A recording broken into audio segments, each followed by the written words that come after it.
Hi, I'm Dr. Edwin Williams. I'm a rhinoplasty specialist. I'm here to answer your questions about rib grafting in rhinoplasty. You know, I'm asked that question all the time. I typically will recommend rib grafting on a revision patient who has had a lot of structural support.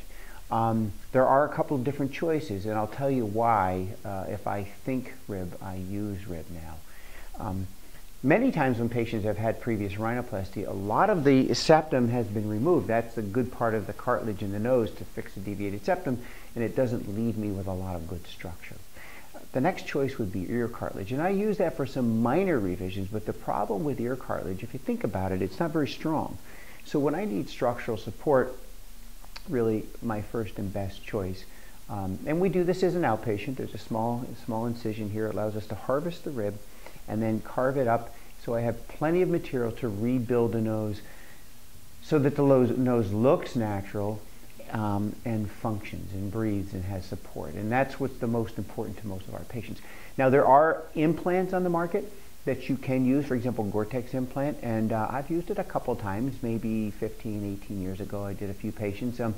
I've gotten away from it because I did have, you know, there is a 2 to 3% what we call an infection or extrusion rate, and to me, I just find that unacceptable. What I like about rib is that it's, even though it's a lot more work for me, once we put it there, it's there for good, and it's the patient's own tissue. Now, I know you can get banked rib. Some of my colleagues will use what we call banked rib. It's cadaver rib, basically, that's been irradiated, so you know that it's safe from infection and all that. But it's not your own living tissue, and I am concerned long-term that there is some resorption, because again, I'm looking for the long-term result, you know, 5, 10, 15 years, not just what it looks good in 6 or 8 months. So I have now, after many, many years, evolved, and probably the last 10 years I've been using just autologous or someone's own rib cartilage, and I just think it gives the best long-term outcome. What's the time involved? I mean, most patients will complain actually a little bit this incision and some discomfort for a week or 2. We give people pain medicine. Some people do use it, some people don't use it. Ibuprofen, non-steroidal anti-inflammatories are helpful after about 4 or 5 days, and most people, again, short term, if you have like pain medicine, and then you use the non-steroidal anti-inflammatories. So there is an incision. In women, I go up very high so that we can put it under their bathing suit, and we do this as an outpatient procedure. I tell patients that, you know, there's always a possibility of infection, and actually one complication we talk about is pneumothorax, where actually someone would have basically air escape into the chest cavity, and we have to put a chest tube in. Again, in over 25 years and having done many of these, I've never had to have that happen, but I do talk to patients about it because that would require an admission to the hospital. So why don't you watch this? There's a short video. It's a little graphic, but I will show you how I carve the rib into the little grafts that I need, and then we'll come back.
So I hope you found that useful. You can see in the video, there's an abundance of cartilage, so I never feel like I run out.